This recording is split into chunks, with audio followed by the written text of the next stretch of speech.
നമസ്കാരം. സിറ്റി ചാനലിൻ്റെ എല്ലാ പ്രേക്ഷകർക്കും അതിഥി പ്രോഗ്രാമിലേക്ക് സ്വാഗതം.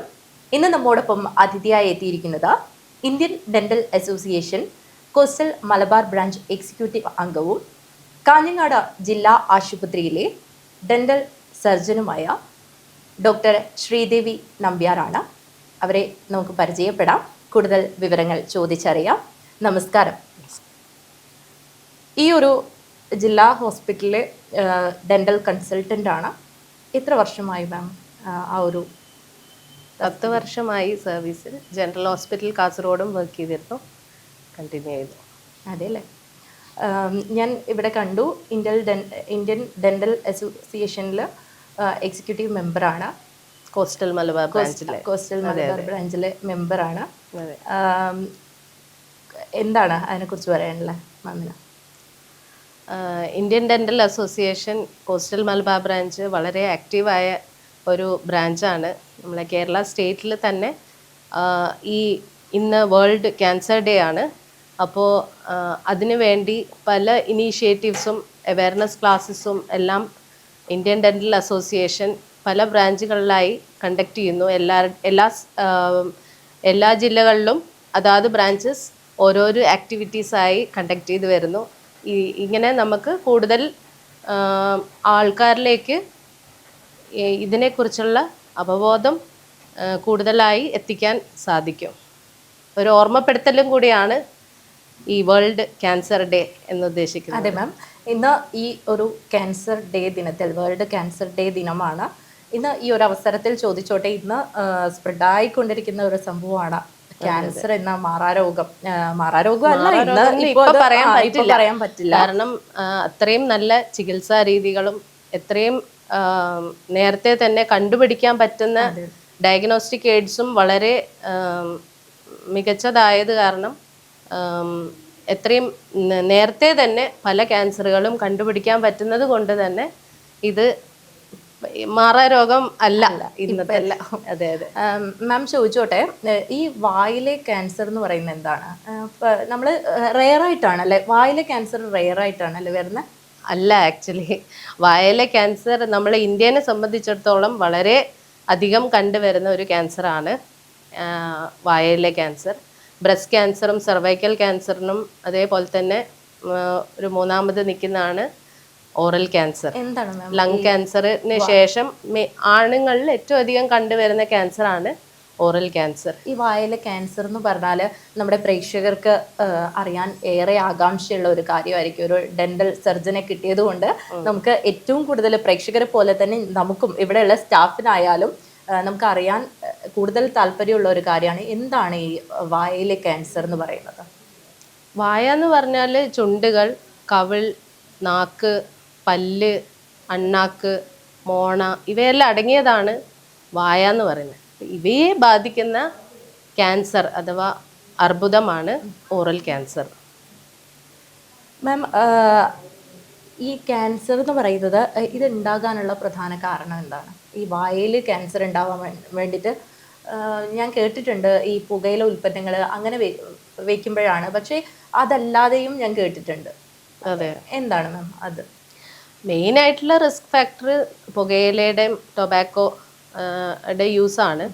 അത് സ്മോക്കിങ്ങിൻ്റെ രീതിയിലും ആവാം, പുകവലിയും ആവാം, അല്ല ചവച്ച് പുക എന്ന് പറയും. അതായത് ച്യൂവബിൾ ഫോംസിലുള്ള നമ്മൾ പാൻ അല്ലേ, അതെല്ലാം ഗുഡ്ക, ഖൈനി അവയെല്ലാം കൊണ്ടും ക്യാൻസർ വരുന്നുണ്ട്. അത് ഇങ്ങനെ പാക്കാക്കിയിട്ട് മോണയുടെ ഇടയിൽ വെക്കും. മോണയുടെയും കവിളിൻ്റെയും ഇടയിൽ സൾക്കസ് എന്ന് പറയും.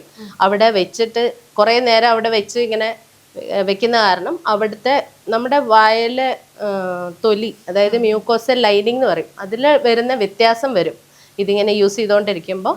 അങ്ങനെയാണ് പിന്നീട് അത് ക്യാൻസറസ് ആവുന്നത്. പിന്നെ വേറെയും പല റിസ്ക് ഫാക്ടേഴ്സും ഉണ്ട്.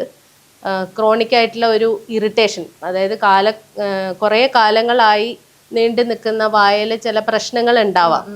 അതായത് കൂർത്ത് നിൽക്കുന്ന പല്ല്, പൊട്ടിപ്പൊളിഞ്ഞ പല്ലുകൾ, അങ്ങനെ പിന്നെ എന്തെങ്കിലും ഡെഞ്ചർ ആർട്ടിഫിഷ്യലായിട്ടുള്ള കൃത്രിമ പല്ലുകളൊക്കെ ഉപയോഗിക്കുന്ന ആൾക്കാർക്ക് ചിലപ്പം അത് ഒരഞ്ഞ് പുണ്ണൊക്കെ ആവുന്നുണ്ടാവും. ഈ കേട് വന്ന പല്ലുകൾ ഉണ്ടാവൂലേ, അതെ, അത് പിന്നീട് ക്യാൻസർ ആവാൻ? കേട് വന്ന പല്ലല്ല ക്യാൻസർ ആവുന്നത്, പല്ല് കൊണ്ട് അതിനോട് അടുപ്പിച്ച് നിൽക്കുന്ന ടിഷ്യൂസ് ഉണ്ടല്ലോ, അതായത് കോശങ്ങൾ, നമ്മളെ നാവ് അല്ലെങ്കിൽ കവിൾ, അവിടെയൊക്കെ ഒരഞ്ഞിട്ടാണ് അത് നമ്മൾക്ക് മാറ്റി വെക്കാൻ പറ്റുന്ന ഒന്നല്ല. വായിൽ ഇപ്പൊ ഒരു പൊട്ടിപ്പൊളിഞ്ഞ പല്ലുണ്ടെങ്കിൽ അത് എപ്പോഴും നാവിനെ അല്ലെങ്കിൽ കവിളിനെ ഒരഞ്ഞോണ്ടിരിക്കുക. നമുക്ക് യൂസ് ചെയ്യാതെ, ഇപ്പൊ ഒരു സൈഡ് യൂസ് ചെയ്യാതെ വെച്ചാൽ പോലും നമുക്കത് എന്താ പറയാ, മാറ്റി വെക്കാൻ പറ്റാത്തൊരു കാര്യമാണ്. അപ്പൊ ഒരു മുറിവ് ഉണ്ടായാൽ ആ മുറിവിന് ഉണങ്ങാനുള്ള ഒരു സമയമില്ല. കണ്ടിന്യൂസ് ആയിട്ടുള്ള ആ ഇറിറ്റേഷൻ കാരണം തന്നെ അവിടെ ക്യാൻസറസ് ആവാം. ക്യാൻസർ വരുന്നത് എങ്ങനെയാ, നമ്മളെ കോശങ്ങൾ അധികമായി മൾട്ടിപ്ലൈ ചെയ്യുമ്പോഴാണ്. അപ്പം ഇത് ഉണങ്ങാനുള്ള ആ ഒരു ടൈം കൊടുക്കുന്നില്ല. അപ്പം അത് മൾട്ടിപ്ലൈ ചെയ്യുന്നത് കൂടുമ്പോൾ ക്യാൻസറസ് ആവാം. അത് ഈ റിസ്ക് ഫാക്ടേഴ്സ്, അതായത് ഈ ടൊബാക്കോ അല്ലെങ്കിൽ അങ്ങനത്തെയൊക്കെ യൂസ് ചെയ്യുന്ന ആൾക്കാർക്ക് ഇത് കൂടുതലായി കാണപ്പെടുന്നു. കാരണം അവരുടെ മ്യൂക്കോസെൽ, ആ തൊലിയിൽ ഉണ്ടാവുന്ന മാറ്റങ്ങൾ ഇതിനെ കൂടുതലായിട്ടും. ഇതിന്റെ ലക്ഷണങ്ങളൊന്നും പെട്ടെന്ന് പിടികിട്ടില്ല. അപ്പം എന്തായിരിക്കും ഇതിന്റെ ഈ വായിലെ ക്യാൻസറിന്റെ പ്രധാന ലക്ഷണങ്ങൾ? പ്രാരംഭ ലക്ഷണങ്ങൾ എന്ന് പറയാം, അതായത് ഇതൊരു പെട്ടെന്ന് വരുന്ന ഒന്നല്ല. നമുക്ക് നമ്മുടെ ബോഡിയിൽ അല്ലെങ്കിൽ നമ്മുടെ ദേഹത്ത് ബാക്കി ക്യാൻസറുകളെ അപേക്ഷിച്ച് നോക്കിയാൽ വായയിലെ ക്യാൻസർ നേരത്തെ തന്നെ കണ്ടുപിടിക്കാൻ പറ്റും. നമ്മൾ ശ്രദ്ധിച്ചിട്ടുണ്ടെങ്കിൽ നേരത്തെ തന്നെ കണ്ടുപിടിക്കാൻ പറ്റും. ഡെന്റിസ്റ്റ് എപ്പോഴും പറയുന്നതാണ്, ഒരു 6 മാസം കൂടുമ്പോൾ അല്ലെങ്കിൽ ഒരു കൊല്ലം കൂടുന്തോറും ഒരു ചെക്കപ്പ് നടത്തണം അല്ലെങ്കിൽ ഒരു ഫോളോ അപ്പ് നടത്തണം എന്നുള്ളത്. പക്ഷെ ആരും അത് ഫോളോ ചെയ്യുന്നില്ല എന്നുള്ളതാണ് വാസ്തവം. അപ്പോൾ ഒരു ചെറിയ മാറ്റം, അതായത് നമ്മളെ വായല് കവിളിലെല്ലാം നിറവ്യത്യാസങ്ങൾ, അല്ലെങ്കിൽ എന്തെങ്കിലും ഒരു പുകച്ചലോ എന്തെങ്കിലും തൊലി നീങ്ങിയത്, ഈ ഒരു വായ്പുണ്ണ് വന്നാൽ തന്നെ അത് ഉണങ്ങുന്നില്ലെങ്കിൽ 2 ആഴ്ചയിലധികം നീണ്ടു നിൽക്കുന്ന വായ്പുണ്ണുകളോ അങ്ങനെയൊക്കെ ഉണ്ടെങ്കിൽ എത്രയും പെട്ടെന്ന് ഡെന്റിസ്റ്റിനെ കാണിക്കണം. അതേപോലെ തന്നെ നമ്മുടെ ഉമിനീർ ഗ്രന്ഥികളും ഉണ്ട്. നമ്മുടെ വായയിലെ ഉമിനീർ ഗ്രന്ഥികളിലും ചില ക്യാൻസർ ബാധിക്കാറുണ്ട്. അതൊക്കെ ഉണ്ടെങ്കിലോ, അല്ലെങ്കിൽ ഒരു വീക്കം, നമ്മൾ എന്താ പറയുക, പെട്ടെന്നുള്ള ഒരു വീക്കം, ഒരു പല്ലുവേദനയോ ഒന്നും അല്ലാതെ തന്നെ ചിലപ്പോൾ എല്ലിലൊക്കെ ഇങ്ങനെ വീങ്ങി വരുന്ന കാണാറുണ്ട്. അങ്ങനെയൊക്കെ ഉണ്ടാവുമ്പോൾ അത് വെച്ച് നീട്ടാതെ എത്രയും പെട്ടെന്ന് ഒരു ഡെന്റിസ്റ്റിൻ്റെ അടുത്ത് പോയി ചെക്കപ്പ് നടത്തുന്നതാണ് ഏറ്റവും നല്ലത്. ഈ വായിലെ ക്യാൻസർ വരുന്നത് നമുക്ക് തടയാൻ പറ്റില്ല, പക്ഷെ ആ വരുന്നതിന് മുമ്പ് നമുക്ക് തടയാൻ പറ്റുന്ന എന്തെങ്കിലും ഒരു സാഹചര്യമുണ്ടോ? വരുന്നത് തന്നെ തടയാൻ പറ്റും മോസ്റ്റ് ഓഫ് ദ കേസിൽ. എങ്ങനെയാ വെച്ചാൽ ഇത് തന്നെ, ഈ ഹാബിറ്റ്സ് ഒഴിവാക്കുക, പിന്നെ നല്ല ഹൈജീൻ, നമ്മളെ വായ ശുചിത്വം നന്നായി സൂക്ഷിക്കുക, പിന്നെ നന്നായ ഭക്ഷണം, ഫൈബ്രസ് ആയിട്ടുള്ള ഫുഡൊക്കെ കഴിക്കുക, വെജിറ്റബിൾസും ഫ്രൂട്ട്സൊക്കെ അടങ്ങിയത്. പിന്നെ നമ്മുടെ ഹെൽത്ത്, വേറെ എന്തെങ്കിലും ഈ ഡയബറ്റിസ് പോലത്തെ എന്തെങ്കിലും സിസ്റ്റമിക് അസുഖങ്ങളുള്ളവർ, അല്ലെങ്കിൽ ഇമ്മ്യൂണോ കോംപ്രമൈസ്ഡ് ആയിട്ടുള്ള വേറെ എന്തെങ്കിലും അസുഖത്തിന് ചികിത്സ എടുക്കുന്നവർ, ഇവർക്കൊക്കെയാണ് കൂടുതലായിട്ട് നമ്മൾ കണ്ടുവരുന്നത്. അപ്പം അതൊക്കെ അതും ഈ പറഞ്ഞ പോലെ നമ്മൾ നേരത്തെ കാണുവാണെങ്കിൽ ഈ ഓറൽ ക്യാൻസർ ഡയറക്റ്റായിട്ട് ക്യാൻസറസ് ആവുകയല്ല, അതിന് മുന്നോടിയായിട്ട് നമുക്കൊരു പ്രീ മാലിഗ്നന്റ് കണ്ടീഷൻ എന്ന് പറഞ്ഞൊരു സംഭവമുണ്ട്, അല്ലെങ്കിൽ ലീഷൻ, അതായത് വെള്ള കളറിൽ വൈറ്റ് ലീഷൻസ്, അല്ലെങ്കിൽ ഓറൽ സബ്മ്യൂക്കസ് ഫൈബ്രോസിസ്, അതായത് വാ തുറക്കാനുള്ള ബുദ്ധിമുട്ട് വരിക. നമ്മൾ വാ തുറക്കുന്ന സമയത്ത് ഒരു പിടിച്ചു കെട്ടിയ പോലെ, നമ്മുടെ കവിളിപ്പം നല്ല റെസീലിയൻ്റ് ആണ്, ഇങ്ങനെ വലിച്ചാൽ വലിയും, അതുണ്ടാവില്ല. അത് ഫൈബ്രോസിസ് വന്ന് നല്ല കട്ടിയാവും. അപ്പം നമുക്ക് വാ തുറക്കാനുള്ള ബുദ്ധിമുട്ട് വരും. ഇതൊക്കെ സ്റ്റാർട്ടിങ് സ്റ്റേജ് ആണ്. പക്ഷെ കുറെ കഴിഞ്ഞാലാണ് ഇത് നല്ലോണം ഫൈബ്രോസ്ഡ് ആയിട്ട് വാ തുറക്കാൻ വരെ പറ്റില്ല പേഷ്യന്റ്, അത്രയ്ക്കും എഫക്റ്റഡ് ആവും. അപ്പൊ അതിനൊക്കെ മുമ്പേ ഈ ഒരു വൈറ്റ് ലീഷൻ, അതായത് വെള്ളപ്പാട് അവിടെയൊക്കെ കാണുന്ന സമയത്തെ ഡെന്റിസ്റ്റിന്റെ അടുത്തൊന്ന് പോയി കണ്ടാൽ നമുക്ക് അവിടെ സ്റ്റോപ്പ് ചെയ്യാം. അത് പിന്നെ ക്യാൻസറസിലേക്ക് പോകുന്നില്ല. അതാണ് ഏറ്റവും എന്താ പറയുക, ശ്രദ്ധിക്കേണ്ടത്. ഈ വായിലെ സ്ക്രീനിങ് എന്ന് പറയുന്നത് എന്താണ് മാം? സ്ക്രീൻ ചെയ്യുന്ന നമുക്ക് ഓരോരുത്തർക്കും കണ്ടുപിടിക്കാവുന്നതേ ഉള്ളൂ. അത് ചെറിയ ചെറിയ മാറ്റങ്ങൾ, അതായത് നമ്മൾ ഡെയിലി 2 നേരം ബ്രഷ് ചെയ്യും അല്ലേ, 2 നേരം ബ്രഷ് ചെയ്യണമെന്ന് പറയുന്നു. ചില ആൾക്കാർ അത് മിസ് ചെയ്യാറുണ്ട് രാത്രി പലപ്പോഴും. പക്ഷെ എന്നാലും ഈ അറ്റ്ലീസ്റ്റ് 1 നേരമെങ്കിലും നമുക്ക് രാവിലെ, ചിലപ്പം മോസ്റ്റ് ആൾക്കാർക്ക് ടൈം ഉണ്ടാവുന്നില്ല, അപ്പൊ രാത്രി എങ്കിലും ഒന്ന് നമ്മളൊരു കണ്ണാടീൻ്റെ മുമ്പിൽ നിന്ന് ഒന്നൊരു സെൽഫ് എക്സാമിനേഷൻ ചെയ്യുക. അതായത് ചുണ്ടുകൾ കൈകൊണ്ട് പിടിച്ച് താഴേക്ക് ആക്കുക. അപ്പം ചുണ്ട് കാണാൻ പറ്റും, ചുണ്ടോ അതിന് ആസ്പദമായിട്ടുള്ള സ്ഥലങ്ങൾ. അതേപോലെ നാക്ക് നമ്മൾ കവിളുടെ സൈഡിലേക്ക് വെക്കുക, 2 സൈഡിലേക്ക്. എന്നിട്ട് നോക്കുക നാവിന് എന്തെങ്കിലും ഉണ്ടോ.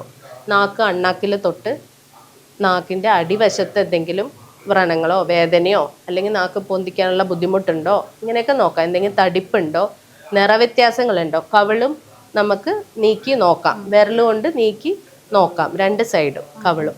അതേപോലെ അണ്ണാക്കിലും എന്തെങ്കിലും നിറവ്യത്യാസം ഉണ്ടോ, എന്തെങ്കിലും കുമിളോ അങ്ങനെ എന്തെങ്കിലും ഉണ്ടോ എന്നല്ല ഉള്ളത് നമുക്ക് തന്നെ ഒന്ന് എക്സാമിൻ ചെയ്യാൻ പറ്റുന്നതേ ഉള്ളൂ. അവിടെ എന്തെങ്കിലും ഒരു നിറവ്യത്യാസം വെള്ള കളറിലോ ചുമന്ന കളറിലോ അങ്ങനെ എന്തെങ്കിലും നിറവ്യത്യാസങ്ങൾ കാണുന്നുണ്ടെങ്കിൽ അതൊന്ന് ഡെന്റിസ്റ്റിനെ പോയി കാണിക്കുക. എല്ലാ നിറവ്യത്യാസവും ക്യാൻസറസ് ആവണമെന്നില്ല, പക്ഷെ എല്ലാ വായ്പുണ്ണുകളും ക്യാൻസറസ് ആവുന്നില്ല. ഇപ്പോഴത്തെ കാലത്ത് അത് തന്നെയാണ്. ഏതൊരു ചെറിയൊരു മുറിവുണ്ടെങ്കിലും അത് നമുക്കൊരു ഭയം തന്നെയാണ്. അതെ അതെ. ഞാൻ വേറൊന്ന് ചോദിച്ചോട്ടെ, ഈ ക്യാൻസർ പൂർണ്ണമായും ഭേദമാവും? വായിലെ ക്യാൻസർ പൂർണ്ണമായിട്ടും ഭേദമാവും? പ്രാരംഭഘട്ടത്തിലെ കണ്ടുപിടിച്ചാൽ നമുക്കത് പൂർണ്ണമായും ക്യൂർ ചെയ്യാൻ പറ്റുന്ന ഒന്നാണ് വായയിലെ ക്യാൻസർ. അത് മെയിൻലി നമുക്ക് സർജറി ചെയ്ത്, അതായത് കട്ട് ചെയ്ത് നമുക്ക് മാറ്റാൻ പറ്റുന്ന എക്സീഷൻ ഫുള്ളായിട്ട് നമുക്ക് കട്ട് ചെയ്ത് മാറ്റാൻ പറ്റുന്നതാണ് വായയിലെ ക്യാൻസർ. അത് ചെറുതാണെങ്കിൽ ഏറ്റവും ബെറ്ററാണ്. കാരണം നമ്മൾക്ക് എന്തായാലും മുറിച്ച് മാറ്റുന്നതാണ്. പക്ഷേ നമ്മുടെ ഈ ക്യാൻസറിൻ്റെ അളവ്, അതായത് പ്രാരംഭഘട്ടത്തിൽ അത് ചെറിയതായിരിക്കുമല്ലോ, അതിൻ്റെ സൈസ് ചെറുതാവും തോറും നമ്മുടെ അതിനെ മുറിച്ച് മാറ്റിക്കഴിഞ്ഞാലും ആ ഭാഗം കളഞ്ഞാലും നമ്മുടെ ഡേ ടു ഡേ ലൈഫ്, നമ്മുടെ ക്വാളിറ്റി ഓഫ് ലൈഫിനെ അത്ര എഫക്റ്റ് ചെയ്യുന്നില്ല അല്ലേ? ഒന്ന് ആലോചിച്ച് നോക്കുക. നാവിൻ്റെ ഒരു ചെറിയ പോർഷൻ, ചെറിയ അൾസർ അല്ലെങ്കിൽ വായ്പുണ്ണ് വരുമ്പോൾ അവിടെ മാത്രം ഒന്ന് കട്ട് ചെയ്ത് കളഞ്ഞാൽ വലുതായിട്ട് എഫക്റ്റ് ചെയ്യില്ല. പക്ഷേ കുറച്ചും കൂടെ കഴിഞ്ഞ് കഴിഞ്ഞാൽ ചിലപ്പോൾ നമ്മൾ പകുതി നാവ് പോവും, പകുതി താടിയല് പോവും, ഫേസിൻ്റെ നമ്മുടെ മുഖത്തിൻ്റെ ഷേപ്പിൽ വരുന്ന വ്യത്യാസം, അതൊക്കെയാണ് പിന്നീട് ഭക്ഷണം കഴിക്കണം അല്ലേ? നമുക്കത് വായ മുഖം എന്നൊക്കെ പറഞ്ഞാൽ നമുക്ക് വളരെ ആവശ്യമുള്ള അവയവങ്ങളാണ്. അപ്പോൾ നമുക്ക് ഭക്ഷണം കഴിക്കാനും എല്ലാ ദിവസവും നമ്മളെ തന്നെ ഒന്ന് മുഖം കാണുമ്പോഴും സംസാരിക്കുമ്പോൾ ആൾക്കാരായിട്ട് ഇടപെടുമ്പോൾ ഇതിനൊക്കെ അത് എഫക്റ്റ് ചെയ്യും. അപ്പോൾ ഏർലി സ്റ്റേജിലാണെങ്കിൽ അത്ര അത് എഫക്റ്റ് ആവുന്നില്ല. പിന്നെ പലർക്കും പേടി കൊണ്ടാണോ എന്താണെന്ന് അറിയില്ല, ഉടൻ തന്നെ കാണിക്കുന്നുണ്ടോ മാം? ഈ ചെറിയൊരു ലക്ഷണം കാണുമ്പോൾ തന്നെ ഇപ്പം നമ്മുടെ വായിൽ എന്ത് മാറ്റങ്ങൾ ഉണ്ടെന്ന് നമുക്ക് ഡെയിലി നമ്മൾ കണ്ണാടി നോക്കുന്നവരാണല്ലോ, നമുക്ക് മാറ്റങ്ങൾ തിരിച്ചറിയാൻ പറ്റും. പക്ഷെ ആരും ഡെന്റിസ്റ്റിനെ കാണിക്കുന്നില്ല എന്നാണ് എൻ്റെ ഒരു ഇത് വെച്ച് എനിക്ക് തോന്നുന്നത്. അതെ അതെ, അത് കറക്റ്റാണ്. ഞാൻ തന്നെ ഇപ്പം പ്രാക്ടീസ് ചെയ്യുമ്പം കണ്ടുവരുന്നത് എന്താന്ന് വെച്ചാൽ എല്ലാവരും, ചില ആൾക്കാർ വളരെ നേരത്തെ എന്താ പറയുക ഭയങ്കര ഭീതിയോടെ കാണുന്ന ആൾക്കാരുണ്ട്. ചെറിയ എന്തെങ്കിലും ഒരു പ്രശ്നം ഉണ്ടാകുമ്പം നമ്മളടുത്ത് വന്ന് കാണിക്കും, എന്നാലും അവർ സാറ്റിസ്ഫൈഡ് അല്ല, അവർ വേറെ ഡെന്റിസ്റ്റിൻ്റെ അടുത്ത് പോകുന്നു, എന്നാലും അവർക്ക് ആ ഒരു ടെൻഷൻ ഉണ്ട്. എന്തിനാണ് ഇങ്ങനെ ടെൻഷൻ എന്ന് വെച്ചാൽ അവർ ചിലപ്പം നേരത്തെ എന്തെങ്കിലും ഒരു ഹാബിറ്റ് ഉണ്ടായി കാണും, അപ്പം അവരതിപ്പം സ്റ്റോപ്പ് ചെയ്ത് കാണും, എന്നാലും ഉള്ളിലൊരു ഇതുണ്ട്, ഞാൻ അന്ന് കഴിച്ചതാണല്ലോ അല്ലെങ്കിൽ പുകവലിച്ചതാണല്ലോ എന്നുള്ള ആ ഒരു ഇതുണ്ട്. അപ്പം എനിക്കും ആ ക്യാൻസർ വരുമോ എന്ന ഒരു പേടിയായിട്ട് അപ്രോച്ച് ചെയ്യുന്ന ആൾക്കാർ ഉണ്ട് ഒരു വിഭാഗം. മറിച്ചുള്ളതെന്ന് വെച്ചാൽ വരുവേയില്ല. കുറേ കഴിഞ്ഞ് നമ്മൾ ലാസ്റ്റ് അവർക്ക് ഫുഡ് കഴിക്കാനോ ഒന്നും പറ്റാത്ത ആ ഒരു സ്റ്റേജിലായിരിക്കും നമ്മുടെ അടുത്ത് കാണിക്കാൻ വരുന്നത്. അപ്പോഴാണ് എന്താ പറയുക, നമ്മൾ അവരോട് ചോദിക്കും എന്തുകൊണ്ടാണ് നിങ്ങൾ ഇത്രയും ആയിട്ട് വരാഞ്ഞേ. അവർക്ക് അറിയില്ലെന്ന് ചോദിക്കുമ്പോൾ അവർക്കറിയാം, പക്ഷെ എന്തുകൊണ്ടാണ് ഈ വരാത്തത് എന്നുള്ളത് ഒന്ന് ഞാൻ മനസ്സിലാക്കിയത് ഒരു കുറ്റബോധമാണ്, പേടിയുമല്ല. എന്താന്ന് വെച്ചാൽ ഇപ്പം ഓൾറെഡി ഒരു ഈ സ്റ്റേജൊക്കെ എത്തുമ്പോഴത്തേക്കും കുറച്ച് പ്രായമായി കാണും. അപ്പം അവർ ഓൾറെഡി ഡിപ്പെൻഡൻ്റ് ആണ് അല്ലേ, വീട്ടിലെ മക്കളുണ്ടാവും, മരുമക്കളുണ്ടാവും. അപ്പം അവര് ഓൾറെഡി പറയുന്നുണ്ടാവും, ഇത് കുറെ കാലമായിട്ട് അവരടുത്ത് പറയാണ് ഇതൊക്കെ നിർത്തൂ, ഇത് യൂസ് ചെയ്യല്ലേ, ഇങ്ങനെ പ്രശ്നമാവും, അങ്ങനെ ഇങ്ങനെയൊക്കെ പറഞ്ഞിരിക്കും. അപ്പൊ ഇവർക്ക് ആ ഉള്ളിൽ കുറ്റബോധമുണ്ട്, അന്ന് പറഞ്ഞതല്ലേ, ഇനി ഞാൻ അവരടുത്ത് എങ്ങനെ പറയും, എൻ്റെ വായിൽ ഇങ്ങനെയാണ് അല്ലെങ്കിൽ എനിക്കൊരു ബുദ്ധിമുട്ടുണ്ട് എന്ന് തോന്നുന്നുണ്ടെന്ന് എങ്ങനെ പറയും എന്നുള്ളത് പോലെ അങ്ങനെ നിൽക്കുന്ന ആൾക്കാരുണ്ട്. ഡിപ്പെൻഡൻ്റ് ആവുമ്പോൾ ആ ഒരു ബുദ്ധിമുട്ട് കൊണ്ട് പറയാത്ത ആൾക്കാരാണ് കുറേയൊക്കെ. പിന്നെ പേടി ഇനി കാണിച്ചു കഴിഞ്ഞാൽ അവർ കൂടുതൽ പ്രശ്നമാക്കും, ഇത് ചിലപ്പോൾ മാറുമായിരിക്കും എന്ന ഒരു ആശങ്കയിൽ നിൽക്കുന്ന ആൾക്കാരും ഉണ്ട്. അതാണ്. പിന്നെ ഫൈനാൻഷ്യൽ ഇതൊക്കെ നോക്കിയിട്ട് ചില ആൾക്കാർ അത് മിണ്ടാതിരിക്കും, അതാണ്. പക്ഷെ ഇപ്പോൾ ക്യാൻസറിന് പല ഗവൺമെന്റിൽ തന്നെ ട്രീറ്റ്മെന്റ് ചെയ്തു കൊടുക്കുന്നുണ്ട്. ഗവൺമെന്റിൽ തന്നെ കുറേ ട്രീറ്റ്മെന്റും ഉണ്ട്. അത് കൂടാതെ പിന്നെ ഇത് പ്രാരംഭഘട്ടത്തിൽ കണ്ടുപിടിക്കാനായിട്ടും ഗവൺമെന്റിൽ നേഴ്സുമാരെയും ആശാ വർക്കറെയും ഈ കുടുംബശ്രീ ജീവനക്കാരെയൊക്കെ എന്താ പറയുക ട്രെയിനിങ് കൊടുത്ത് വരുന്നുണ്ട്. ഈ ഓറൽ ക്യാൻസറിനും ബ്രസ്റ്റ് ക്യാൻസറിനും സെർവൈക്കൽ ക്യാൻസറിനൊക്കെ അവരെയും കൂടെ ട്രെയിനിങ് കൊടുത്ത് ഇപ്പം വീടുകളിൽ പോയിട്ട് ചെക്ക് ചെയ്യുന്നുണ്ട്. അതുകൊണ്ടെന്ന് വെച്ചാൽ പ്രാരംഭഘട്ടത്തിൽ തന്നെ അത് അറിയാൻ പറ്റും. അവരാകുമ്പോൾ അതേപോലെ സംസാരിച്ച് അവരുടെ അപ്പോൾ ആ ഭീതി വിട്ട് ഒരു ഡോക്ടറെ അടുത്ത് പോയി ചോദിക്കുന്ന ആ ഒരു ഇതില്ലല്ലോ. വീട്ടിലെത്തി അവരോട് സംസാരിക്കുമ്പോൾ കുറച്ചും കൂടെ ഡീറ്റെയിൽസ് കൊടുക്കാനും എത്രയും പെട്ടെന്ന് നമ്മളടുത്തേക്ക് പ്രാരംഭഘട്ടത്തിൽ തന്നെ എത്താനുമുള്ള വഴികൾ ഒരുക്കിയിട്ടുണ്ട്. മാം, ഈ വായിലെ ക്യാൻസറിന്റെ ചികിത്സാ രീതികൾ എന്തൊക്കെയാണ്? ചികിത്സാ രീതി ഏറ്റവും പ്രധാനപ്പെട്ടത് സർജിക്കൽ എക്സിഷൻ ആണ്. അതാണ് മെജോറിറ്റി കേസിൽ അത് തന്നെ മതിയാവും. പിന്നെ ചില കേസസിന് റേഡിയേഷനും കൂടെ വേണ്ടി വരും. കുറച്ച് എക്സ്റ്റെൻസീവായ അഡ്വാൻസ്ഡ് ആയ സ്റ്റേജസിൽ റേഡിയേഷനും കൂടെ വേണ്ടി വരും. ചിലപ്പോൾ സപ്പോർട്ടീവ് തെറാപ്പി ആയിട്ട് കീമോതെറാപ്പിയും കൂടെ ചെയ്യേണ്ടി വരുന്നു.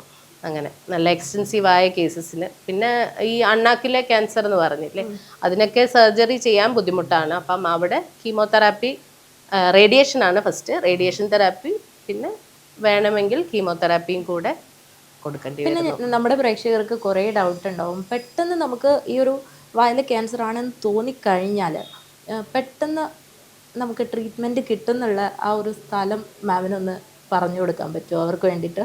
അതെ, നമ്മളിവിടുന്ന് ഇപ്പം ഡൗട്ടുള്ള കേസുകളാണെങ്കിൽ നമുക്ക് ഒരു നിറവ്യത്യാസം മാത്രമല്ല, അതിലെന്തോ ഒരു ചെറിയ ഗ്രോത്തോ അങ്ങനെ എന്തെങ്കിലും കാണുവാണ്, അല്ലെങ്കിൽ നമുക്ക് നോക്കുമ്പോൾ നമുക്ക് അറിയാൻ പറ്റുമല്ലോ അതിലെന്തെങ്കിലും വ്യത്യാസം ഉണ്ടോ. ഒരു ഡെന്റിസ്റ്റിനെ കാണുമ്പോൾ അത് മനസ്സിലാവാൻ പറ്റും. നമ്മുടെ എക്സാമിനേഷൻ ചെയ്ത് നോക്കുമ്പോൾ അത് സ്പ്രെഡ് ആയിട്ടുണ്ടോ അതെല്ലാം നമ്മൾ ചെക്ക് ചെയ്തതിന് ശേഷം നമുക്കൊരു കൺഫ്യൂഷൻ ഉള്ള ഒരു സ്റ്റേറ്റ് ആണെങ്കിൽ നമ്മളതിനെ ബയോപ്സി ചെയ്യും.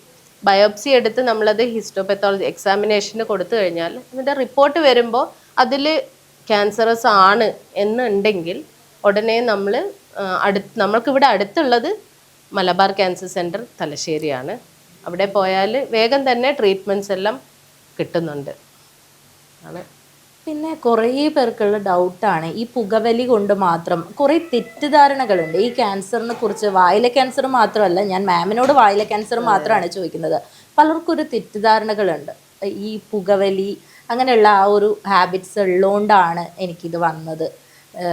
അപ്പം എന്താണ് മാമിന് പറയാൻ? അതെ അതെ, ചില ആൾക്കാർ വന്ന ഉടനെ നമ്മളടുത്ത് പറയും ഞാൻ പുകവലിക്കാറൊന്നുമില്ല, എൻ്റെ വായ്പുണ്ട് ഇങ്ങനെ മാറുന്നില്ല. അപ്പം മെജോറിറ്റി കേസിൽ അങ്ങനെ നോക്കുമ്പോൾ എന്തെങ്കിലും ഒരു പോസിറ്റീവ് ഫാക്ടർ ഉണ്ടാവും.